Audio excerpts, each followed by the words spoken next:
Amis sportifs, bonjour et heureux de vous retrouver sur Proximité Web TV pour votre émission Au cœur de la tanière. Au cœur de la tanière, vous le savez, l'info focus sur l'actualité des Panthères du Gabon. Les Panthères du Gabon qui participaient à la 33e édition de la Coupe d'Afrique des Nations Total Énergie Cameroun 2021. Les Panthères qui se sont arrêtés en huitième de finale. Nous sommes là pour faire un bilan de cette participation de l'équipe gabonaise. Avec moi sur ce plateau, Monsieur Mbika Messi Saturnet, de l'autre côté, Monsieur Duval Nzembi. Messieurs, bonjour. Bonjour Herman. Bonjour. Merci d'avoir répondu à notre invitation. Duval, ça faisait un moment qu'on ne s'était pas retrouvé. C'est toujours bien de se retrouver et de parler de football. Ça fait toujours plaisir. Peut-être pour ceux qui ne savent pas, Duval Nzembi était un ancien international gabonais, plus de 13 sélections avec les Panthères du Gabon. Pas ancien parce qu'il joue encore. Il est toujours en activité. Exactement. International gabonais. Et de l'autre côté, nous avons également un ancien footballeur, une carrière dans l'élite du football et du championnat gabonais. Alors messieurs, merci encore d'être venus. Tout de suite, nous allons démarrer. Il s'agit des Panthères du Gabon, mais rapidement, appréciation générale de la Coupe d'Afrique des Nations. Nous allons commencer avec le COC, cette 33e édition du côté du Cameroun. Comment vous l'avez vécu? Quelle appréciation faites-vous? Bon, moi je dirais que ça s'est bien passé. Le football gabonais, le football africain a progressé parce qu'aujourd'hui on n'a plus de gros scores comme à l'époque, 3-0, 4-0. On sent que les entraîneurs et le fait que beaucoup de joueurs jouent à l'extérieur, qu'on a des championnats domestiques assez avérés, donc le système de jeu devient un peu fermé. Là on a vu l'évolution du 3-5-2 avec des défenses vraiment assez solides. Moi je dis tactique, comment la CAN a évolué. Bon, maintenant on va noter un peu le drame qu'il y a eu avec le décès des supporters camerounais. Dommage, mais dans l'ensemble pour moi c'était une très très belle CAN. Duval, un mot là-dessus? Oui, un avis quelque peu partagé, parce que ce qu'on va retenir, c'est les résultats, je vais dire sur le plan footballistique, de certaines équipes qui ont vraiment évolué, comme disait le coq ici. Et il faut quand même noter que c'était une CAN pauvre, très pauvre en but, contrairement aux autres CAN. Mais ce qui est à retenir, c'est l'état d'esprit de certaines équipes, comme des équipes comme le Comore, la Gambie, ces équipes-là, ou encore le Malawi, ces équipes qui ont révélé au monde du football qu'on peut être une petite nation, mais savoir aussi jouer au football. Un petit mot sur le champion d'Afrique. Oui, c'est amplement mérité. Pour cette grande équipe, une belle équipe du Sénégal, merci. Parce que en suivant cette équipe, on s'est rendu compte qu'elle est montée crescendo au fur et à mesure que la compétition avançait. Au départ, c'était assez timide, mais au fur et à mesure, on a vu une belle et grande équipe du Sénégal. Donc moi, je pense que si elle continue à jouer comme ça, voilà, je pense que pour le prochain mondial, elle mériterait de se qualifier. Le coq, rapidement un mot. Oui, moi je dirais que le Sénégal m'a fait plaisir parce que faut savoir que le Sénégal a toujours eu dans les générations passées des grands joueurs.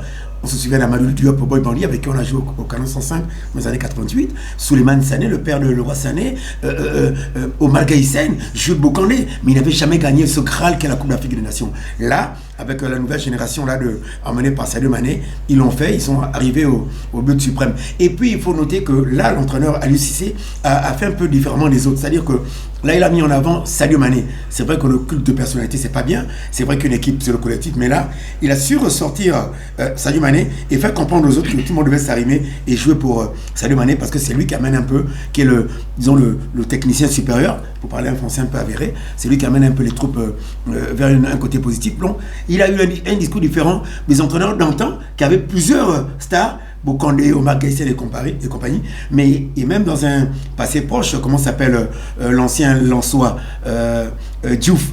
Voilà, donc les entraîneurs passés n'ont pas su faire taire un peu, les égos et mettre en avant le joueur qui pouvait apporter quelque chose. Là, Aliou Cissé, bravo, le Sénégal est devant et je sens que il y a du devenir. Sacre mérité pour cette équipe des Lions de la Teranga. Messieurs, nous parlons maintenant des Panthères du Gabon. C'est cette équipe qui nous intéresse. L'émission, c'est bien Au cœur de la tanière et vous êtes sur Proximité Web TV. Duval, la participation de vos coéquipiers des Panthères du Gabon à cette 33e édition de Coupe d'Afrique des Nations. Non, mais déjà, ce qu'il faut retenir, c'est, moi je dis un peu à tout le monde, c'est l'état d'esprit. Et tenir je tiens personnellement à féliciter ces gars qui, pour moi, je pense que personne n'a cru et ne croyait en eux. On connaît un peu tous les commentaires qui ont fusé de part et d'autre avant que cette équipe ne se retrouve un peu dans cette CAN. Mais ça me rappelle un peu cette CAN de 2012 où, à la veille de cette CAN, la plupart des matchs amicaux de l'équipe nationale, c'était que des défaites la plupart de ces matchs-là. Où on se disait, mais qu'est-ce qu'elle va aller faire dans cette CAN-là qui va arriver, bien qu'elle se jouait chez nous. Mais on a vu le visage de cette équipe-là, on a vu un autre visage, on a vu une équipe galvanisée lors de la CAN 2012. Je pense que c'était un peu la même chose. Mais aujourd'hui, peut-être un peu plus. Pourquoi? Parce qu'au niveau de l'état d'esprit, on a vu, parce que ces derniers temps, on n'a plus trop vu cette équipe nationale-là se battre jusqu'au bout. Où souvent, on se disait, ouais, le Gabon, vers la fin, c'est une équipe qui lâche prise. Et puis voilà. Mais là, on a vu un autre visage. Aujourd'hui, ce n'est pas tant le fond du jeu qui fait gagner une équipe ou encore lors d'une compétition comme celle-là, mais c'est au niveau de l'état d'esprit. Et l'état d'esprit a fait la différence, contrairement aux précédentes compétitions ou aux autres matchs que l'équipe nationale a bien pu prendre part. Donc moi, je reste convaincu que si nous continuons sur cette lancée, et bien que, en tant que technicien, on sait qu'il y a toujours des choses à redire, comme sur le plan du jeu, il y a beaucoup de choses à redire. Nous allons revenir là-dessus, nous allons prendre l'avis du coq sur cette question. Ben, moi, je suis vraiment heureux pour les Panthères parce que là, ils ont franchi le Graal. Parce que, comme je disais dernièrement, le haut niveau à l'international, c'est le matériel émotionnel. C'est-à-dire l'envie de se surpasser, se battre et le collectif. Là, on a vu les Gabonais qui sont montés crescendo, qui ont allié l'endurance capacité à l'endurance puissance. Alors, ils ont joué 90 plus 5 plus 10, 100 minutes à fond. Et là, pour une fois, par rapport même aux générations d'antan, ceux-là, je les mets sur un piédestal parce qu'ils se sont battus comme on ne s'est jamais battu et c'est beau pour l'avenir. Maintenant, il faut aussi souligner que les cas de Covid ont fait que certains jeunes émergent. Des garçons comme Bupenza, des garçons comme Moussunda, des garçons comme Alevina et Comparse, Ochanga, ils ont évolué. Donc, pour dire que aujourd'hui, il ne faut pas seulement compter sur un ou deux joueurs. Il faut que tout le monde soit à un niveau. Certes, c'est vrai qu'au Sénégal, il y a Sadio Mané qui c'est des marques, mais là, aujourd'hui, une équipe, c'est le collectif. Il faut être des morts à la fin, comme on dit. Et là, c'est beau, l'avenir sera meilleur, je pense, avec cette mentalité. Duval, vous avez souvent participé à ces matchs de qualification avec l'équipe nationale. Le constat avant cette Coupe d'Afrique des Nations, c'est que l'équipe nationale et son public, les fans au niveau du Gabon, il y avait comme un désamour. Et cette brillante participation, on va le dire comme ça, des Panthères du Gabon à cette Coupe d'Afrique des Nations a un peu ramené cet amour entre les fans du football et cette équipe nationale. Alors, qu'est-ce qui peut expliquer que la préparation avec tout ce qu'on a connu, Covid-19, problème de primes et bien d'autres problèmes autour de la sélection, on a l'impression que tout était même fait de manière à ce que la compétition se passe très mal pour cette équipe des Panthères du Gabon. Selon vous, au-delà du mental, qu'est-ce qui peut expliquer que sur le terrain, vraiment les prestations des Panthères du Gabon ont honoré le peuple gabonais? Moi, je pense que tout est grâce dans le sens où aujourd'hui, là où personne n'attendait cette équipe, je peux encore reparler de 2012. Pourquoi? Parce que c'est quasiment la même configuration. Avant 2012, personne ne croyait en cette équipe. Mais on arrive à 2012, comme par hasard, paf, c'est la meilleure équipe du monde. Moi, je me dis, il ne faut pas que nous soyons des fans bipolaires, c'est-à-dire, comme on dit, l'amitié de jours heureux. Ouais. C'est-à-dire, aujourd'hui, on a quelque chose, on est content, on n'a rien, on n'est pas content. Alors, le vrai supporter, quelque part aussi, c'est celui qui est là dans les bons comme dans les mauvais moments. Mais qui cherche à savoir pourquoi traverse-t-il cette situation difficile. Donc, moi, je connais pas, j'ai toujours dit, je connais pas ce soldat-là qui va en guerre avec l'objectif de perdre son combat. Tout à fait. Donc, tout soldat va en guerre avec l'objectif de gagner cette bataille ou cette guerre. Alors, c'est une guerre avec plusieurs batailles. Mais on ne peut pas déjà vendre la charrue avant les bœufs et dire, ouais, elle va aller faire quoi là-bas? Ça veut dire qu'en réalité, on ne connaît même pas le véritable potentiel de nos joueurs. Alors, quelqu'un disait, tout se trouve tout au plus profond de vos entrailles. Si vous allez puiser tout ce qu'il y a au plus profond de vous et l'extérioriser, c'est clair que le résultat sera là. Et c'est ce qu'on a vu avec ces gars-là. Pourtant, pour certains, sont peut-être limités sur le plan technique, mais au niveau de l'état d'esprit, c'est ce qui a couvert tellement, je vais dire, les insuffisances, de certains dans cette équipe. On a vu une équipe avec beaucoup de résilience, avec beaucoup de détermination, beaucoup de gagne, beaucoup de hargne, et c'est ce qu'on demande à cette équipe. Donc aujourd'hui, le public, je ne souhaiterais pas. Moi, je n'ai pas envie d'aller trop vite en zone pour dire ouais, on a gagné les cœurs des Gabonais. Mais en 2012, on avait fait quoi? Mais après 2012, qu'est-ce qui s'est passé? Donc il faut que l'on sache que le football est cyclique. Un coup, on peut être là, comme en un temps, on peut être en haut. Donc aujourd'hui, je souhaiterais voir ces supporters dans 2-3 mois, lorsqu'il y aura 1 ou 2 défaites, avec la même détermination et surtout le même amour pour son équipe nationale. Alors, il faut quand même dire que les avis étaient partagés. Le coq, il y a ceux qui ont estimé qu'on ne peut pas célébrer cette équipe qui s'arrête en 8e de finale comme si elle avait remporté la compétition. Mais de l'autre côté, ce sont les prestations, quelque part, qui ont fait en sorte que l'équipe soit autant célébrée. On a vu les images de l'arrivée des Panthères du côté de Libreville. Avec ce que nous avons vu sur le terrain, s'arrêter en 8e de finale, est-ce que c'est une déception au-delà de tout pour cette équipe des Panthères du Gabon? En fait, c'est pas négatif parce que, comme a dit Duval, les gamins se sont battus. Ils ont montré des valeurs mentales, morales, exceptionnelles, athlétiques qu'on n'avait jamais vues. Donc je pense que pour le peuple, l'important c'est... Bon, c'est vrai qu'on n'est pas à l'époque de Coubertin où l'essentiel c'est de participer, mais le peuple a été content de l'état d'esprit de l'équipe. C'est-à-dire que même si on perdait en finale, des honneurs avec les honneurs, même si on perdait en demi-finale avec les honneurs, c'est ça la valeur en fait. Le peuple veut se reconnaître en ces footballeurs, c'est-à-dire que l'abnégation, la pugnacité, le mental est là, les petits se sont battus, malgré les problèmes qu'il y a eu autour, avec Aubameyang qui a été décédé Covid, avec tous les problèmes internes qu'il y a eu au sein de la tanière.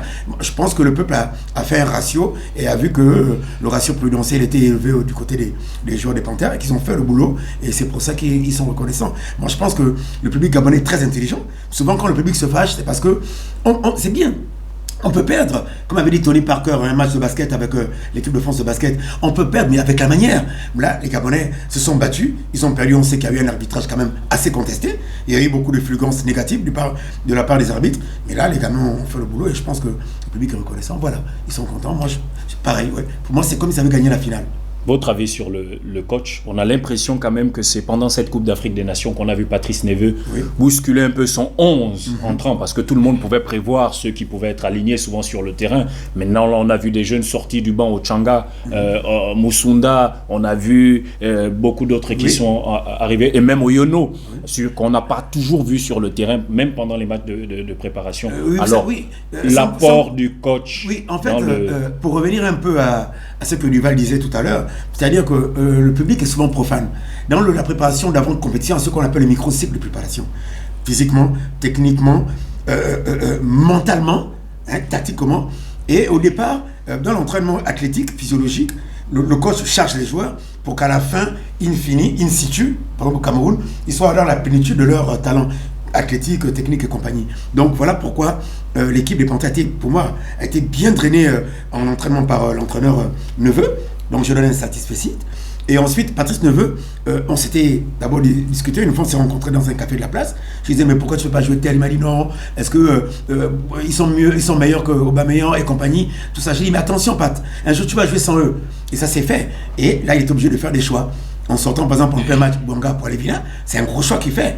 En allant en 3-5-2, comme j'avais prédit, comme Jules Verne le disait, j'avais prédit que le Gabon pourrait jouer en 3-5-2 pour essayer d'aider un peu Ekoé Manga avec son âge décroissant. Il l'a fait. Moi, aujourd'hui, oui, Patrice Neveu, contrairement à ce qu'on pensait, moi, aujourd'hui, Patrice Neveu, il a rempli sa mission. Il a porté l'équipe gabonaise dans une verticalité positive et je respecte l'homme. Et maintenant, je respectais l'homme, maintenant je respecte le sportif. Duval, on a regardé cette équipe des Panthères du Gabon jouer. Est-ce que vous avez eu l'impression de voir vos coéquipiers respecter les consignes qui ont été données par l'entraîneur? Vous avez senti que derrière, il y avait un homme qui jouait sur les qualités des joueurs, qui regardait comment il pouvait les placer sur le terrain, le schéma de jeu par rapport aux adversaires qui étaient face aux Panthères du Gabon? Oui, il faut d'abord même revenir sur ce que disait le coq, parce que pour moi, je pense qu'un entraîneur, d'abord, c'est celui qui fait avec ses 23 joueurs. C'est-à-dire, c'est celui qui permet à ce que tous ces joueurs se sentent concernés. Alors, on ne peut pas avoir retenu 23 joueurs et puis ne compter que sur 11 ou 28 joueurs pour aller dans une CAN et puis après ne compter que sur 13 ou 12 personnes. Je dis non. Donc, je pense que le meilleur remède du sportif ou du footballeur en particulier, c'est la confiance de son entraîneur. Donc, aujourd'hui, lorsqu'on parle de la personnalité qu'il a eue, qui est celle de prendre les risques en mettant certains jeunes sur le terrain, oui, il faut quand même avouer que avec tout ce qui s'est passé, le coach n'avait pas d'autre choix que de le faire. Donc, je suis sûr que si il n'y avait pas ces problèmes de Covid-19, problèmes de cas d'indiscipline et tout ce qui va avec, je ne suis pas sûr qu'il aurait chamboulé son 11 rentrant. Alors, est-ce que c'était le problème de 11 rentrants qui a toujours été le problème de notre équipe? Non, je continue à dire que c'est le problème d'état d'esprit et de leader. Enfin, on a retrouvé là un véritable leader en la personne de Bruno. De Bruno que je connais depuis les petites catégories.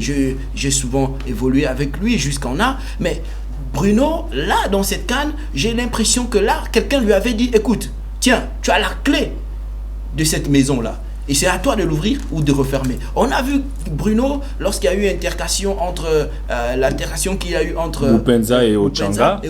On a vu Bruno au milieu se dire non, je ne veux pas voir ça ici. Ça, c'est ça le leader dont nous avions besoin depuis de longue date. Donc aujourd'hui, sans leader dans une structure, je pense que quelque part, on va un peu, comme on dit, dans l'aveuglette, dans le combat ou dans la guerre. Donc aujourd'hui, pour parler de la partie tactique, c'est clair que il y a plusieurs aspects assez négatifs, mais souvent lorsqu'il y a la victoire, beaucoup de choses sont cachées. Masqué, ouais. Mais on masque ça, mais le technicien il sait que non, là, donc ça veut dire que même sur le plan individuel, il y a certains qui, pour moi, à mon humble avis, avec le potentiel qu'ils ont et la mission qui était assignée aux êtres qu'ils sont ou aux joueurs qu'ils sont, ils n'ont pas rempli le contrat. Parce que si chacun aurait vraiment rempli son contrat, surtout dans le secteur du milieu de terrain médian, je pense qu'on aurait peut-être mérité mieux, quand bien même l'arbitrage a été ce qu'il a été, mais qu'on le veuille ou pas, c'est ce qui fait la beauté du football. On a retrouvé les mêmes erreurs dans d'autres matchs où l'arbitre, avant le temps réglementaire, il a arrêté le match. Donc ce coup de soleil n'était pas propre, comme on dit, qu'au Gabon, ou comme quand on va dire que l'arbitre voulait. Non, mais ça peut arriver dans n'importe quel match. Donc moi, je pense qu'on gagnerait beaucoup plus à respecter les consignes de l'entraîneur. Je pense que dans l'ensemble, au vu de la prestation, beaucoup l'ont respecté, mais moins connaissant la valeur intrinsèque de certains joueurs, je pense qu'il y avait encore mieux à faire. Messieurs, on va d'abord rester sur les acquis. Ouais. Le Gabon est sorti en 8e de finale de cette compétition. On a vu de belles choses. On a vu une équipe avec une identité de jeu, un état d'âme, des choses qu'on ne voyait pas. Les Panthères du Gabon qui finissaient bien leur match et qui arrivaient à faire en sorte que des défaites soient évitées, même en fin de match, des garçons qui croyaient jusqu'au bout. Quels sont, au-delà peut-être de ces points que je viens d'énumérer, les acquis? On reste sur le terrain. Quels sont les acquis sur le terrain? Et après, nous allons essayer de voir ce qu'il faudra modifier, peut-être autour également de cette équipe, parce que nous savons que 2023 arrive très vite, et la Coupe d'Afrique du côté de la Côte d'Ivoire. Moi, sans vous couper, je dirais que les acquis, déjà, ça va, on va voyager. Aujourd'hui, les Panthères voyagent bien. En 2012, on était au pays. On était à la maison. Là, on est à l'extérieur. Au Cameroun, c'est vrai que c'est mitoyen, mais l'équipe gabonaise arrive à bien voyager, il faut garder ça. Ensuite, l'équipe gabonaise, malgré les problèmes qu'il y a autour de la tanière, ou bien dirigeant, contexte anthropologique, social, l'équipe fait abstraction de ça. Il faudrait que ça continue comme ça. Et puis sur le plan tactique, comme a dit Duval, il faudrait que les joueurs respectent les plans de jeu et que certains haussent leur niveau pour apporter de la valeur ajoutée. Moi, je pense qu'il faut rester sur ça. Et puis le reste, il y a toujours des choses à dire. Duval, par rapport, vous avez parlé de certains joueurs qui pouvaient aller au-delà. Vous êtes un footballeur, un international professionnel. Qu'est-ce qu'il fallait revoir, peut-être sur le terrain, dans cette équipe des Panthères du Gabon? Moi, je pense que ce qu'il fallait revoir, c'est... Je parlais du secteur médian. Pour moi, pour une fois, j'ai vu Johan Obiang jouer peut-être à son réel niveau.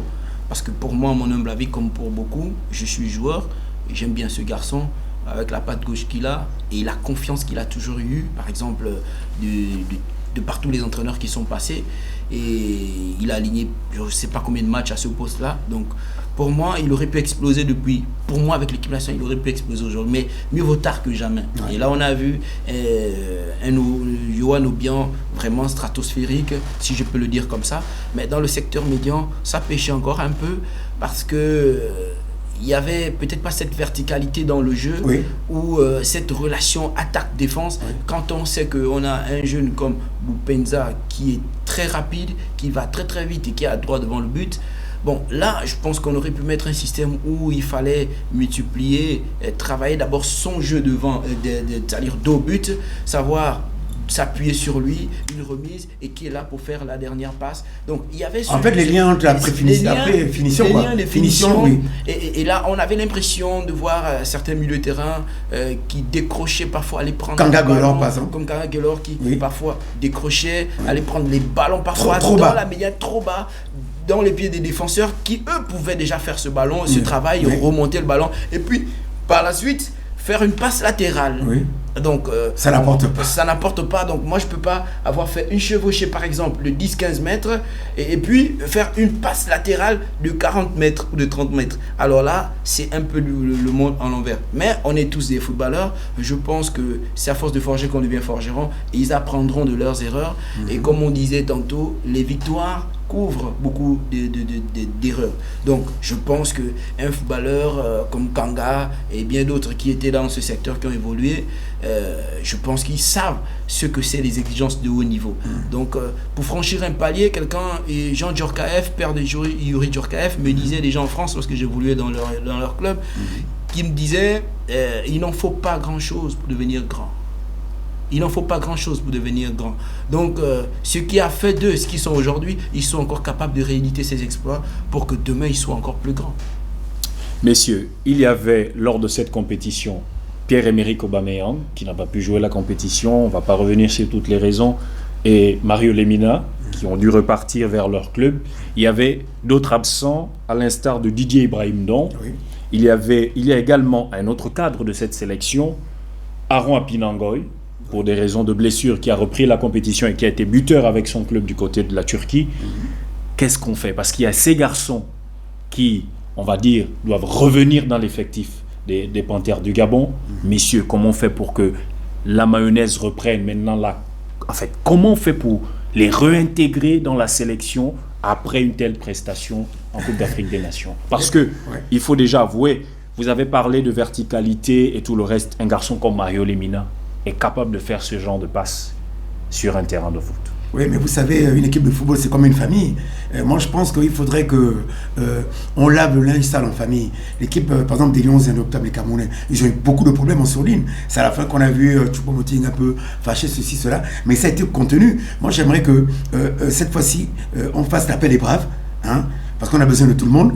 Un enfant, quand on a un couteau, si le couteau nous blesse, on le jette le temps de se soigner, après on le récupère. Moi, je pense que les garçons comme Don Ibrahim, Mario Lemina et Pierre-Emerick Aubameyang et Apinangoy, lui c'est un cas de blessure. Je pense qu'il gagnerait. Ce serait bien qu'il revienne dans l'équipe et qu'on fasse appel des braves et que, comme une famille, on aille de l'avant. Moi, je pense que pour moi, ils doivent revenir parce qu'ils ont des qualités. Duval, est-ce que, au-delà d'Aaron, et même Aaron, on peut le prendre aussi, est-ce que dans cette compétition, ces garçons nous ont véritablement manqué? Si Didier Ibrahim Ndong, Aaron Apinangoy, Pierre-Emerick Aubameyang et Mario Lemina étaient présents avec toute l'équipe du côté du Cameroun, est-ce que les Panthères auraient pu faire mieux que ce que nous avons? Je dirais oui, s'ils auraient été là avec l'état d'esprit qu'a eu les autres. Exactement. Alors, parce que le talent, on en a. J'ai toujours dit ça, moi-même dans ma modeste carrière, même avec les petits que j'encadre aujourd'hui, moi, c'est l'état d'esprit. On ne signe pas en Europe parce qu'on est talentueux seulement. C'est faux. C'est l'état d'esprit. Est-ce que tu es un gagneur? Si tu es un gagneur, un entraîneur, il préfère avoir un maçon, comme on dit sur le terrain, mais avec un esprit de gagneur, un état d'esprit de gagneur. Mais si tu viens pour dire, bon, moi je m'appelle Duvan Zembi, je vais jouer la Starmania sur le terrain, non, ça ne marchera pas. Donc moi je pense que l'équipe nationale, c'est l'équipe nationale de tout le monde. Ouais. C'est-à-dire, il n'y a pas de titre foncier. Il n'y a pas de titre foncier. Je pense que c'est lui qui fait l'unanimité au sein de son club, et sur la forme, sur le moment, je pense que tout le monde mériterait de venir en équipe nationale. Il faut qu'on arrête de faire de cette équipe comme si c'était le propriétaire, la propriété de X, Y, Z. Non, il n'y a pas que Emerick, par exemple, il n'y a pas que, d'ailleurs on a vu sans Emerick ce que l'équipe vient de faire, même si pour moi elle mériterait d'aller plus loin, mais il faut reconnaître le talent de ces gars-là et la place qu'ils ont dans cette équipe. Donc je peux dire que si ils étaient dans cette équipe avec le même état d'esprit, c'est clair, on serait allé plus loin. Ouais. Mais si c'était avec l'état d'esprit d'avant, c'est sûr qu'on aurait fait la même chose. Donc aujourd'hui, comme on dit, il faut savoir ce qu'on appelle, c'est ce qu'on dit en fait, il faut savoir parfois prendre quelque chose, comme on dit, le bien par le mal. C'est-à-dire un bien pour un mal pour un bien. Un mal pour un bien. Aujourd'hui, le mal, c'est peut-être le fait d'avoir pas fait jouer ces gars, peut-être pour diverses raisons que nous connaissons tous, mais le bien, c'est d'avoir découvert certains joueurs qui étaient dans l'ombre aujourd'hui. Donc aujourd'hui, je pense que ça va créer une émulation au sein de cette équipe nationale. Donc aujourd'hui, il faut que l'on sache que tout le monde est capable de jouer. Et là, pour l'entraîneur, il aura un peu plus de difficultés dans ses choix. Alors qu'auparavant, on savait tous que bon, c'est tel et le reste ne pourront pas jouer. Non, il faut qu'on arrête avec ça. Il faut qu'on arrête avec ça. Et pour finir, c'est pour ça que j'ai souvent dit que le coach Hervé Renard, pourquoi il a souvent réussi en Afrique? C'est bon parce qu'il a toujours eu plus de personnalité que les joueurs. Il a pris le dessus, il s'est dit c'est moi le capitaine du bateau ici. Si vous pensez que ici vous êtes à Nice ou bien à Marseille, non, vous rentrez. Ici c'est le pays d'abord. Alors le patriotisme c'est ce qui devrait primer et à partir de là tout le monde reviendra sur terre. Donc l'autre aspect c'est celui de faire parfois avec des joueurs qui n'ont pas d'histoire. Comme Junior Obiang Bayano. Comme Junior Obiang Bayano, il y en a d'autres. Je parlerai des jeunes comme Reteno. Le gardien d'ailleurs, il faut peut-être qu'on parle du gardien. Mais voilà, beaucoup n'ont pas cru. Beaucoup pensaient que qu'est-ce qui va se passer. L'équipe nationale, comme disait le coq ici, n'appartient à personne. Il suffit de te donner la confiance qu'il faut et tu vas jouer. On a vu des joueurs moindres dans le haut niveau jouer, mais parce qu'ils avaient la confiance de leur coach. Et ils ont fait des choses extraordinaires. Donc, il faut que cette mentalité-là, il faut que ce genre de choses-là puisse arriver chez nous, où personne ne doit se dire que de toutes les façons, avec ou sans moi, ils ne viendront pas. Parce que je connais beaucoup qui ont parlé comme ça. De toutes les façons, si X, Y, nous là, on ne vient pas, ils vont jouer avec qui? Et ça, c'est dangereux pour un footballeur s'il commence à parler comme ça. Ça veut dire qu'il se sent déjà plus ou moins supérieur à X ou Y. Ok, messieurs, comment on fait pour préserver ce genre d'acquis? On voit cette équipe qui sort de la compétition en 8e de finale, mais qui est sur une très bonne lancée, une très bonne dynamique. Les garçons ont gagné en confiance. Messieurs, que faut-il faire pour préserver ces acquis? Déjà, réorganiser un championnat domestique de bonne valeur, parce que pendant la CAN, on a vu qu'il y a des joueurs qui jouaient dans le championnat respectif et qui ont apporté la valeur ajoutée. Donc, le championnat national gabonais doit reprendre. Ça va créer une émulation, il y aura des pépites qui vont éclater et ça fera en sorte que ceux qui sont en équipe A vont se battre pour maintenir leur poste. Parce qu'il faut préciser que dans cette équipe, on a beaucoup de garçons qui ont commencé au championnat local. Bruno Ekolemanga, Bupenza, comme du Kanga Taylor. Bien sûr, par exemple, oui. Moi, je pense que oui, il faudrait que le championnat domestique reprenne et inculquer aux gamins des valeurs de combat, des valeurs de respect, de respectabilité du maillot. Le valeur de la patrie et puis je pense que la mayonnaise va prendre. Il y a du talent au Gabon. Alors le coq l'a dit, il faut reprendre le championnat. Est-ce que ce serait une erreur de se dire, parce qu'aujourd'hui il n'y a pas de compétition sur le plan local, le championnat n'a pas repris, mais on voit cette équipe nationale qui a pu faire de très belles choses lors de cette compétition, ce serait une erreur de se reposer simplement sur cela sans reprendre la compétition au niveau du Gabon? Oui, ce serait une erreur parce que la vérité d'aujourd'hui d'un match n'est pas celle de demain. Donc aujourd'hui on a vu certains joueurs éblouissants, certainement briller, mais qu'est-ce qui vous dit que demain ils vont encore briller? Qu'est-ce qui vous dit que les éliminatoires de mars, je ne sais pas quand là, qui va arriver, les mêmes joueurs seront au même niveau? Non! Donc, il faut bien toujours préparer la relève. C'est toujours important d'avoir un plan A, un plan B. Avoir un vivier. Il faut avoir un vivier. Il faut que l'on mette, à mon humble avis, cette politique-là qui est celle de pouvoir promouvoir nos jeunes talents. C'est-à-dire, en organisant notre championnat, c'est clair que d'ici là, il y aura des championnats, il y aura des compétitions, des éliminatoires, par exemple, des U20, des espoirs, ou encore des locaux, les A'. Mais ils vont aller jouer avec qui? Mais je me souviens, 2014, lorsqu'on va au CHAN, mais la plupart des joueurs que nous étions au CHAN avions déjà été avec l'équipe A. Donc nous étions tous des joueurs de l'équipe A. Ouais. Mais étant au Gabon, on a intégré cette équipe A'. Ouais. Donc c'est pour ça, je pense qu'à cette époque-là, nous étions plus compétitifs. Pour moi, à mon humble avis, je pense que c'était la meilleure CHAN, ou encore le meilleur CHAN de tous les temps. Avec Stéphane Bougata, je pense. Oui, en Afrique du Sud. Donc pourquoi aujourd'hui on ne peut pas rééditer ça? Pourquoi on ne peut pas réitérer ce genre d'exploit-là en organisant un bon championnat? Avoir du talent au pays. Avoir du talent au pays, valoriser ces talents. Un peu comme l'Égypte aussi, d'ailleurs. Un peu comme l'Égypte, qui a joué quasiment à 100% avec les joueurs évoluants, ou encore la Tunisie. Donc, je pense que ce n'est pas impossible. Donc, il faut juste donner la chance à tout le monde, parce que, comme je disais, les matchs se suivent mais ne se ressemblent pas. Il faut bien donner la chance à tout le monde. Au-delà du terrain, Duval, on est resté sur le terrain maintenant, autour de l'équipe nationale. Selon vous, messieurs, qu'est-ce qu'il faudra revoir pour accompagner cette belle équipe qui est en train de renaître et qui joue désormais au football? Mettre les hommes qu'il faut à la place, à la bonne place, parce que moi je dis, sans dirigeant, le footballeur n'est presque rien. C'est le dirigeant qui amène le joueur à se sublimer. Quand je dis dirigeant, entraîneur, adjoint, magasinier, comptable, toute la charte qui tourne autour du commissariat technique environnemental de l'équipe de football. Il faudrait qu'on choisisse les bons dirigeants, parce qu'au Gabon, j'ai remarqué que nous avons une crise de dirigeants. On n'a pas des dirigeants assez passionnés, des dirigeants qui peuvent donner du leur. Ça dépend même de l'argent de leur poche pour donner aux joueurs. Il faudrait une nouvelle race de dirigeants qui ont l'amour. Et si on a une nouvelle race de dirigeants patriotes, je pense que les choses pourront aller. Duval. Oui, moi je pense que ce que le coach disait tout à l'heure, pour moi c'est vice-versa. Pour moi, je pense que principalement, il n'y a pas de dirigeant s'il n'y a pas de joueur. Oui, il y a une réciprocité. Il y a une réciprocité, mais la belle part revient toujours aux joueurs. Parce que s'il n'y a pas de joueurs, il n'y a pas de dirigeant. S'il n'y a pas de joueurs, il n'y a pas de club. On crée un club parce qu'il y a des joueurs. On a un président parce qu'il y a des joueurs. On est secrétaire général parce qu'il y a des joueurs. Donc, premièrement, il faut assainir cet environnement-là pour mettre des gens, comme on disait tout à l'heure, des gens dévoués, de vrais passionnés de football, et non des gens qui viennent te servir de football pour réaliser leurs rêves. Moi, je le dis tout le temps, c'est un peu le véritable problème qui mine notre football. Donc, il faut que on arrive à mettre des gens qui arrivent par moment à faire des choix de manière objective. Parce qu'il ne faut pas qu'on se voile la face. Aujourd'hui, on en a fait une belle canne sur le plan collectif. Je dis bien sur le plan collectif.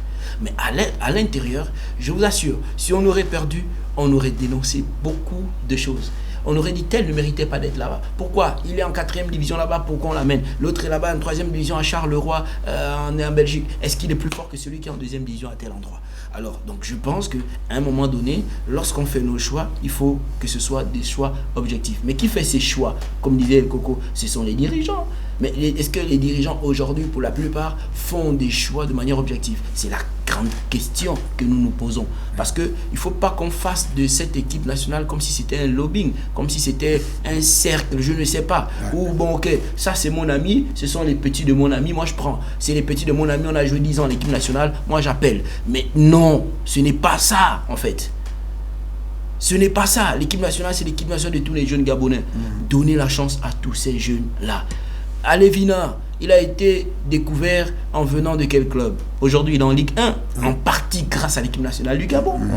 Je dis bien, parce qu'avec les performances de l'équipe nationale du Gabon, Daniel Cousin a fait confiance. Mais bien sûr, Daniel Cousin et Mbanangoy d'ailleurs, on en a parlé récemment, qui me disait, mais non, quand le petit est arrivé avec nous, on s'est concerté, on s'est dit, il fallait qu'on fasse jouer, on donne la chance à ce petit. Mais il sortait d'où?